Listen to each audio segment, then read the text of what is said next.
পুরো দিনের বেলাটা তোকে লুকিয়ে রেখেছিলাম কেন জানিস? তোকে দিয়ে একটা চুরি করাবো বলে। কিরে, শুনে ভালো লাগছে না?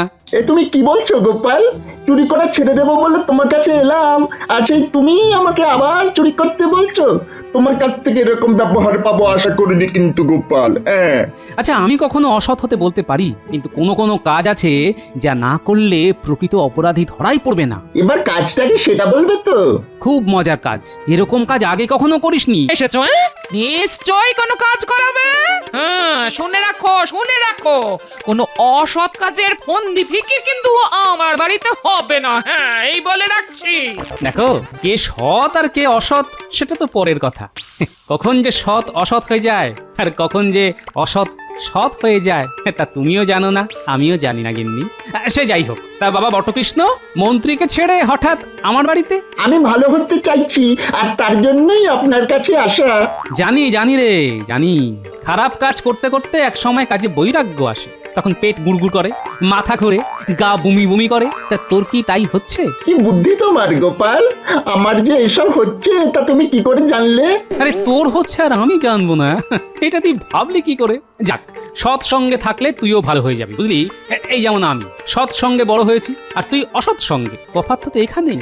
তুই যদি ভালো লোকের সঙ্গে মেলামেশা করিস তবে দেখবি সবাই তোকে সম্মান করছে, আর রাতের বেলায় তোকে লোকের বাড়ি যেতে হবে না। সকাল বেলাতেই সবার বাড়ি গিয়ে গুড় মুড়ি খেয়ে আসতে পারবি। তা আমি কি করব? বটা যদি আপনার সঙ্গে কাজ করতে না চায় তবে আমার কি করার আছে? তোর জন্যই তো বটা বিগড়ে গেছে। ওকে দিয়েই তুই খারাপ কাজগুলো বেশি করাতিস, নিজে কিছুই করতিস না। আমার জন্য নয় মন্ত্রী মশাই, আমার জন্য নয়, আপনার জন্য। কোনো কাজেই তো আপনি আগাম দেবেন না, সব সময় বলেন আগে কাজ হোক তারপর দেব। এত বড় জলজ্যান্ত একটা মিথ্যে কথা বলতে পারলি? ওই তো হিরে চুরির ব্যাপারে তোদের যাওয়া আসার খরচা দিইনি, শেষ পর্যন্ত তুইও আমায় ছেড়ে চলে যাবি। কিন্তু যাবিটা কোথায়? হ্যাঁ, কে তোদের আদর করে কাজ দেবে? হ্যাঁ, সেটা ঠিক। আপনি একজন মন্ত্রী, আর কে না জানে একজন মন্ত্রীর কত ক্ষমতা। হ্যাঁ, আপনি ইচ্ছে করলে চোরকে ভালো লোক সাজাতে পারেন, আবার ওই ভালো মানুষকে চোরও বানাতে পারেন, তাই না? তোর না বুদ্ধি আছে? তুই বটার মতো ততটা বলদ নোস। যা, বটাকে খুঁজে আন, দেখি তোর ক্ষমতা। দেখুন বটা আবার ওই বাবা বটেশ্বর হয়ে গেছেন কিনা।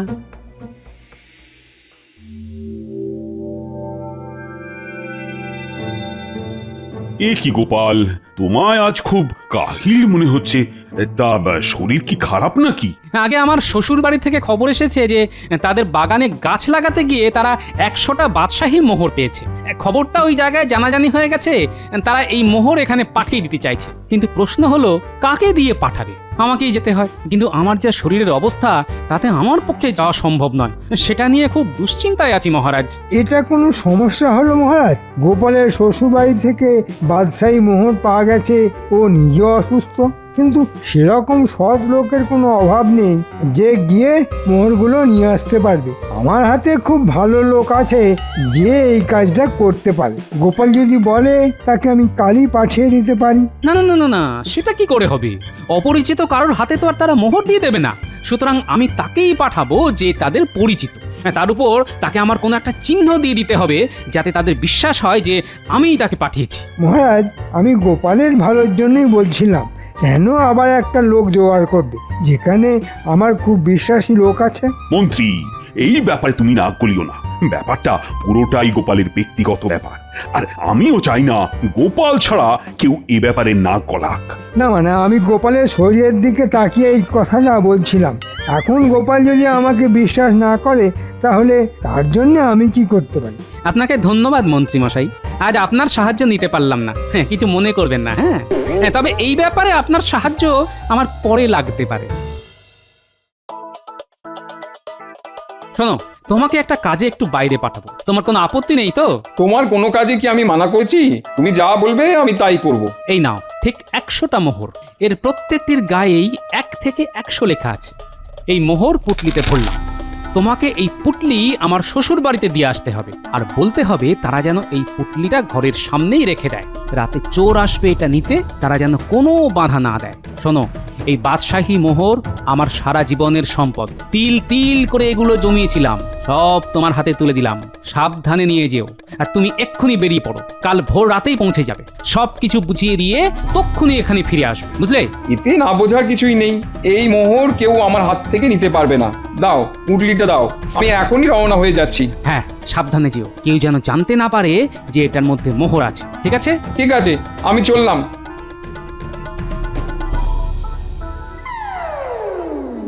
বটাকে পাওয়া গেল রে ঘটা? না, একেবারে হাওয়া হয়ে গেছে, কোথাও খুঁজে পেলাম না। বটাটা একেবারে বোকা, কত বড় একটা রোজগারের সুযোগ এসেছিল, একেবারে হালায় হারালো। শুনি শুনি কেমন সুযোগ? তুই কাল সকালেই রওনা হয়ে যা গোপালের শ্বশুরবাড়ির দিকে। সন্ধ্যের মধ্যেই তুই পৌঁছে যাবি। যেই না দিনের আলো চলে যাবে, সেই সময় দেখবি কোথায় বাদশাহী মোহর লুকিয়ে রেখেছে। সেটা হাতিয়েই সিধে চলে আসবি আমার কাছে। ঠিক আছে ঠিক আছে, চিন্তা করবেন না। ভালো কিন্তু বকরা দেবেন, নইলে ওখান থেকেও গেড়িয়ে দেব। হ্যাঁ, তাহলে তোকে কারাগারে নিয়ে যাওয়া ছাড়া আমার কোনো উপায় থাকবে না রে ঘটা, এই কথাটা মনে রাখিস। পুরো দিনের বেলাটা তোকে লুকিয়ে রেখেছিলাম কেন জানিস? তোকে দিয়ে একটা চুরি করাবো বলে। কিরে, শুনে ভালো লাগছে না? এ তুমি কি বলছো গোপাল? চুরি করা ছেড়ে দেবো বলে তোমার কাছে এলাম, আর সেই তুমি আমাকে আবার চুরি করতে বলছো? তোমার কাছ থেকে এরকম ব্যবহার পাবো আশা করিনি কিন্তু গোপাল। হ্যাঁ, আচ্ছা, আমি কখনো অসৎ হতে বলতে পারি, কিন্তু কোনো কোনো কাজ আছে যা না করলে প্রকৃত অপরাধী ধরাই পড়বে না। এবার কাজটা কি সেটা বলবে তো? খুব মজার কাজ, এরকম কাজ আগে কখনো করিসনি। গোপালের শ্বশুর বাড়ি তো পৌঁছে গেলাম। এবার খুঁজতে হবে কোথায় মোহরের পুঁটুলিটা আছে। মনে হচ্ছে সবাই ঘুমিয়ে পড়েছে, এটাই সুযোগ। হ্যাঁ, এবার এবার কাজে নামতে হবে।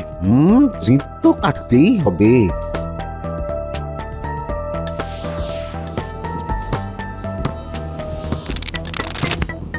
যাক বাবা, ঠিকঠাকই এসেছি, আমাকে কেউ দেখতে পায়নি।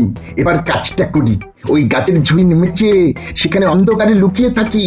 ঘটা এই পথেই আসবে, ঝুড়িটা এমন ভাবে ফেলে রাখবো যাতে ঘটা হোঁচট খাবে খাবে।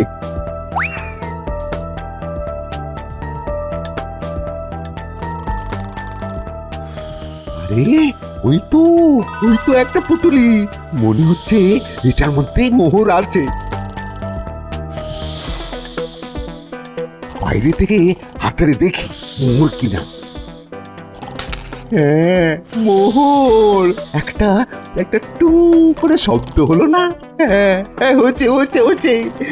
কিন্তু না, শব্দ করা যাবে না, যদি ঘুম ভেঙে যায়। এবার ওই পোটলাটা নিয়ে কেটে পড়ি বাবা। গোপাল আমায় এই গাছের নিচেই থাকতে বলেছে, এখান থেকে নড়ছি না। আগে ঘটার কি দশা হয় দেখি, তারপর যা করার তাই করব। ব্যাস, পোটলা এখন আমার কাছে, ভিতরে মোহর। একেবারে বাদশাহী। মন্ত্রী যদি বেশি ভাগ না দেয়, তবে আমিও বটার মতো কাজ ছেড়ে দেব। এখন যেতে হবে। লণ্ঠনটা আগে জেলে নি। যা অন্ধকার, কিছুই দেখা যাচ্ছে না বাবা। ব্যাস, এমন ভাবে ঝুড়িটা মাটি খুঁড়ে পেতে রেখেছি, ঘটা এখানে আচার খেয়ে পড়বে। ওই তো একটা আলো দেখা যাচ্ছে, মনে হচ্ছে লণ্ঠনের আলো। এত রাতে নিশ্চয়ই ঘটা, লুকিয়ে অপেক্ষা করি। এত অন্ধকার যে লণ্ঠনের আলোটাও মনে হচ্ছে ওই জোনাকির মতো। বাপ রে, কি অন্ধকার রে বাবা। হ্যাঁ, কিন্তু দেরি হয়ে যাবে। না না না না, ভোরের আগেই আমাকে ওই মন্ত্রীর বাড়ি যেতে হবে। কিন্তু মোহরগুলি দেব না, না দিয়ে ওই বখরা নেওয়াই ভালো। ধরা পড়লে বলবো ওই মন্ত্রী পাঠিয়েছে মোহর চুরি করতে। হ্যাঁ, আলোটা এবারে স্পষ্ট দেখা যাচ্ছে। আমি একটু সরে দাঁড়াই। এই বটগাছের তলায় এত জঙ্গল যে হাঁটাই যাচ্ছে না। দূর। তবে ঘটা যতই লণ্ঠন জ্বালিয়ে আসুক না কেন, হুঁচট ওকে খেতেই হবে। বাপরে বাপ, কি অন্ধকার রে, হোঁচট না খাই। এই রে, সেই পড়লাম। ইস, হাত থেকে লণ্ঠনটাও পড়ে গেল। এখন কি করি? অন্ধকার, এই মরেছে। আরে আরে মোহরের পোটলাটা হাত থেকে যে ছিটকে গেল, এই যে এখন এখন কি হবে? না না, এই ভূত্রী অবস্থা থেকে যেভাবেই হোক বাঁচতে হবে। হ্যাঁ, বাঁচতে হবে, কিন্তু মোহর কোলে কুড়িয়ে না নিয়ে গেলে তো মন্ত্রীমশাই আবার আমার গর্দান নিয়ে নেবে। ঠিক আছে, যতগুলি কুড়াতে পারি ততগুলোই নিয়ে যাই। ব্যাটার পড়ে গিয়েও লোভ যায়নি, মোহরগুলো কুড়োতে চাইছে। নে, কত নিবি নে, কিছু তো থেকেই যাবে, সেগুলো আমি গোপালকে দিয়ে দেবো। হয়ে গেছে, হয়ে গেছে, এই যা পেরেছি কুড়িয়ে নিয়েছি। মনে তো হয় সবটাই হাতে এসে গেছে। আর মুশকিল হচ্ছে যে কত মোহর ছিল তাই তো জানি না। যাক যাক, এবার যাওয়া যাক। হ্যাঁ, এবার যাওয়া যাক।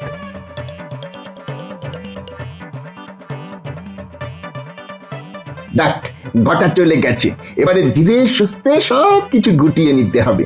এবার কাজ শুরু করা যাক। কি রে, কাজ সব ঠিক মতো হয়েছে তো?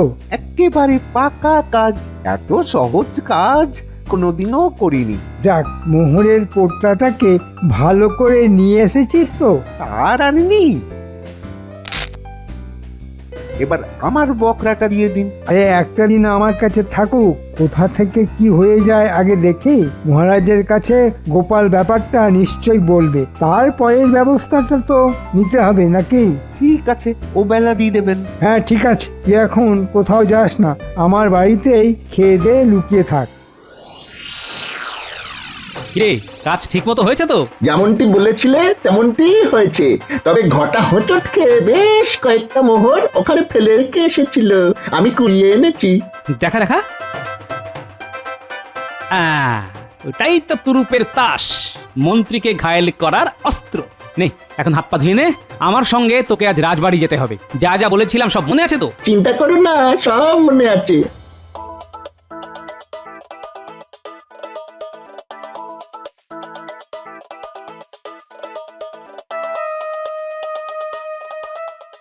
মহারাজ, মহারাজ, আজ একটা দুঃসংবাদ আছে। দুঃসংবাদ? কি সংবাদ গোপাল? মহারাজ, আমার শ্বশুর বাড়ি থেকে সব মোহর চুরি হয়ে গেছে। চুরি হয়ে গেছে? মানে চোর নিয়ে গেছে? অদ্ভুত। মন্ত্রী, মন্ত্রী এর একটা বিহিত করা উচিত। দেখো দেখো গোপাল কি বলছে, মন দিয়ে শুনে চোর ধরার ব্যবস্থা করো। আমাকে সব খুলে বলো গোপাল, এরকম অপরাধীকে বাইরে রাখা যাবে না, তাকে অবিলম্বে গ্রেপ্তার করব। দেখে নেবেন মহারাজ। না না, আপনাকে এত কষ্ট করে চোর ধরতে হবে না, চোর আমি ধরে ফেলেছি। তাকে একটু পরেই আমি সভায় পেশ করব। চোর সব স্বীকার করেছে? তার মানে ঘরটা গোপালকে সব বলে দিয়েছে? না না, তা হতে পারে না। ঘরটা আমার বাড়িতে নাক ডাকিয়ে ঘুমোচ্ছে এখন, কিন্তু এটা কি করে হবে? চোর তোমাকে সব স্বীকার করেছে? অসম্ভব ব্যাপার। কি আশ্চর্য মন্ত্রী, গোপাল যখন নিজে বলছে সে চোর ধরেছে, তখন কেন তাকে তুমি অবিশ্বাস করছো? মহারাজ, আপনি আদেশ করলে আমি চোরকে আপনার কাছে নিয়ে আসতে পারি। আনবো? সে কি এখানেই আছে? তাহলে তাকে ডাক দাও, আমি নিজে তাকে জেরা করব। বটেশ্বর, বটেশ্বর, এদিকে এসো।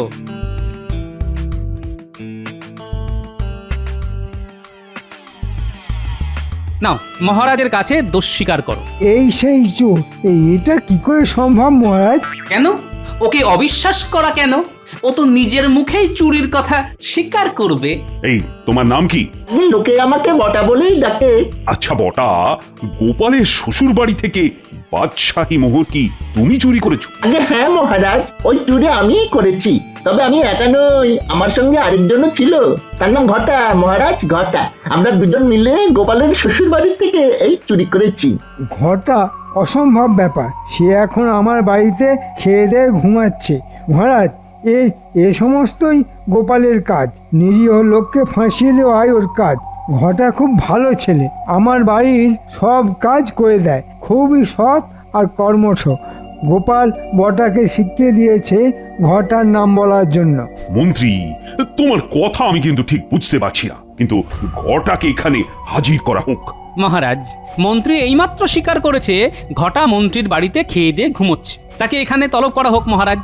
ঘটা সম্পূর্ণ নির্দোষ মহারাজ, সে আমার অতিথি। সে কোন দূর থেকে এসেছে, এখন বিশ্রাম করছে।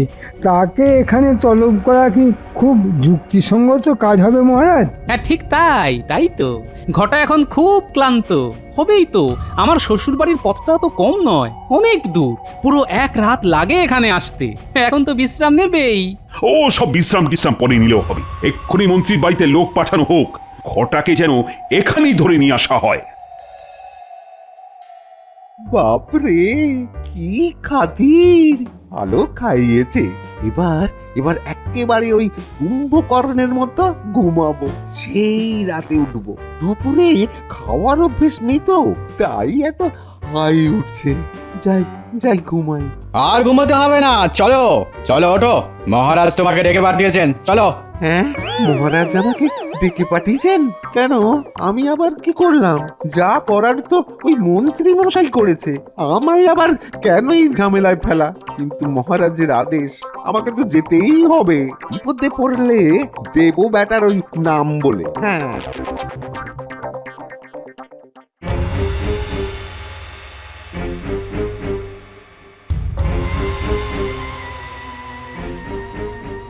মহারাজ, আপনার আদেশ মতো এই যে ঘটাকে হাজির করা হলো। এই যে, তোমার নাম কি? আগে খটা। মহারাজ, এই ঘটা খুব ভালো লোক, কোনোদিনও কোনো অন্যায় করেনি। আমার বাড়ির টুকটাক কাজ করে দেয় সে, খুব উপকারী লোক এই ঘটা। এই তুমি থামো। গোপাল, তুমি কি বলছিলে বলো। যথা আজ্ঞা মহারাজ। বটা, তুই জানো কি বলছিলি? তা মহারাজকে বল, খুলেই বল। মহারাজ, গোপালের শ্বশুর বাড়িতে যে বাদশাহী মোহর চুরি হয়েছে না, সেটা আমি আর ঘটা মিলেই করেছি। মিথ্যে কথা মহারাজ, এটা হতেই পারে না। ঘটা আমার বাড়িতেই ছিল, কোথাও বেরোয়নি। আপনি তো একটু আগেই বললেন ঘটা অনেক দূর থেকে এসে এখন ঘুমোচ্ছে। সে যাই হোক, বটা, তোর কথা বিশ্বাস করবো কিভাবে? তোর সঙ্গে আর কে ছিল যে তোর কথাটাকে সমর্থন করবে? আর কেউ ছিল না মহারাজ। বটা, ভালো করে ভেবে বল, কেউ কি ছিল আশেপাশে? না, সেরকম কিছু ছিল না, তবে একটা বিশাল বটগাছ ছিল, যার অনেক ঝুড়ি গাছ থেকে নেমে এসেছিল। গোপালকে এবার বটগাছকে সাক্ষী হিসেবে ডাকবে নাকি? ডাকতেও পারি, তাতে আপনার কি? আচ্ছা বটা, তাহলে তুই বলছিস তোর সঙ্গে ঘটাও ছিল? আগে হ্যাঁ মহারাজ। আমি এই বটা বা বটেশ্বর কারোর কথাই বিশ্বাস করি না। আচ্ছা, এবার কয়েকটি প্রশ্ন আমি ঘটাকে করতে চাই মহারাজ। হ্যাঁ হ্যাঁ, আমিও শুনতে চাই তোমার সওয়াল। করো করো, কি প্রশ্ন করার আছে তোমার? আচ্ছা, বটা যে বললো তুইও ওর সঙ্গে চুরিতে ছিলি, সেটা কি সত্যি? ডাহা মিথ্যে কথা মহারাজ, ডাহা মিথ্যে কথা। আমি গোপালের শ্বশুর বাড়ি চিনি না, কি করে যেতে হয় তাই জানি না, আর আমি চুরি করব? এটা ঠিকই মহারাজ, ঘটা আমার বাড়ির রাস্তা চেনে না, জানেই না। তাহলে সেই বটগাছকে সাক্ষী হিসেবে পেশ করা হোক মহারাজ। মহারাজ, গোপালের শরীর খারাপ, তাই মাথায় কাজ করছে না, নইলে একটা গাছকেও সাক্ষী হিসেবে রাখতে যায়। ওকে বরঞ্চ বৈদ্যের চিকিৎসা নিতে বলা হোক মহারাজ। আচ্ছা, গাছকে যদি আনা যায় তবে আমার আপত্তি কোথায়, কিন্তু কি করে তা আনা হবে সেইটা আগে বলে নাও। মহারাজ মহারাজ, আমি আগেই বলেছি আমি নির্দোষ। যদি অভয় দেন তো বলি, ওই গাছ কোনো মতেই এখানে আনা যাবে না।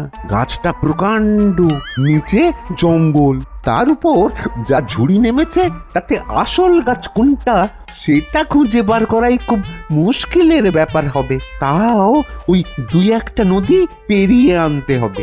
সেটা কি সম্ভব মহারাজ? গোপালের মাথা খারাপ হয়ে গেছে, তাই ও আমার নামে এরকম একটা অভিযোগ করতে পারলো। আমার মাথা ঠিকই আছে মহারাজ, প্রকৃত অপরাধী এই ঘটাই।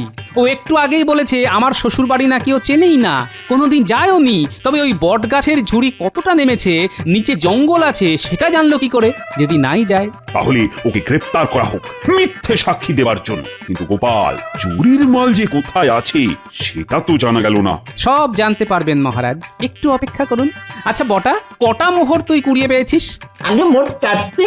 দেখা দেখা মহারাজকে দেখা। এই যে মোহরগুলি মহারাজ। মহারাজ, সেদিন আপনি বলছিলেন কে সৎ আর কে অসৎ। এই রাজসভায় সবচেয়ে অসৎ একজনই আছেন, তিনি মন্ত্রীমশাই।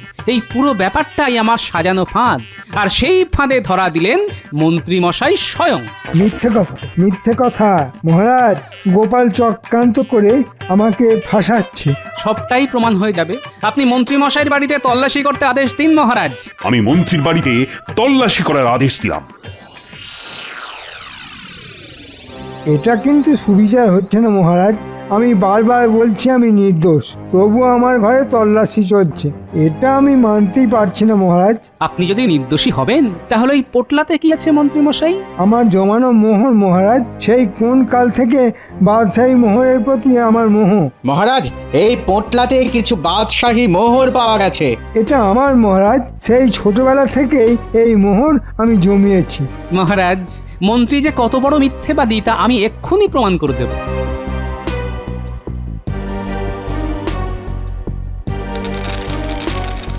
এই দেখুন, এই সব মোহরে আমি 1 থেকে 100 লিখে রেখেছিলাম। এবার আসুন গুনে দেখি কটা আছে।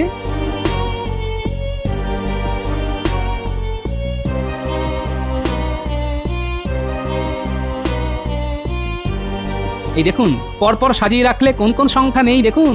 নেই 80, 2, 71 আর 50। দেখুন, সেগুলি বটা কুড়িয়ে এনেছে। এবার পরপর সাজালে 1 থেকে 100 আপনি পেয়ে যাবেন মহারাজ। তাহলে এবার আপনি বলুন, চোর কে বা কারা? কিন্তু গোপাল, বটা এটা কুড়িয়ে পেল কোথায়? আমি আসলে পুঁটির বাবাকে দিয়ে আমার এই মোহরগুলি শ্বশুর বাড়িতে পাঠিয়েছিলাম। ঘটাকে সেই মোহর চুরি করতে পাঠায় মন্ত্রী মশাই। আমি আবার ঘটার পেছনে বটাকে পাঠিয়েছিলাম পুরো ব্যাপারটা নজর করার জন্য। ঘটা বট গাছের ঝুড়িতে হোঁচট খেয়ে মাটিতে পড়ে যায়, মোহর ছটকে যায় এদিক ওদিক। সেগুলোকে কুড়িয়ে আনে বটা। সেই সংখ্যা দেওয়া মোহরই আপনার সামনে হাজির করলাম আমি। আপনি একটু খুঁজলেই সেই ভাঙা লণ্ঠনটা পেয়ে যাবেন মহারাজ। ওই যে ঘরের একপাশে পড়ে আছে ভাঙা লণ্ঠন। দেখলেন তো? মন্ত্রী আর ঘটাকে এক্ষুনি বন্দি করে কারাগারে নিক্ষেপ করা হোক। জয় জয় তোমার গোপাল, তোমার ফাঁদে তাহলে মন্ত্রীর মতো অসৎ লোকেরাও ধরা দেয়। তোমার বুদ্ধির কোনো তুলনাই নেই। কে তোকে আগ বাড়িয়ে বট গাছের কথাটা বলতে বলেছিল? বলেছি, বেশ করেছি। দেখি আমি ছাড়া রাজ্য চলে কিনা। কাকে আর দেখবেন? আমি ছাড়া আর কাউকে দেখার কোনো উপায় এ জীবনে আর পাবেন না।